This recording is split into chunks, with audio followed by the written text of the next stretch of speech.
तोहरा से दूर होके कबले रहाब जी, चल गइला छोड़ के तू हमके आराब जी।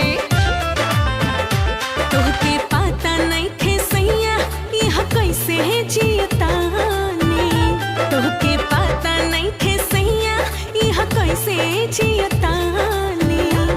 पानी पियबू हो, पानी पियबू असर की रहनी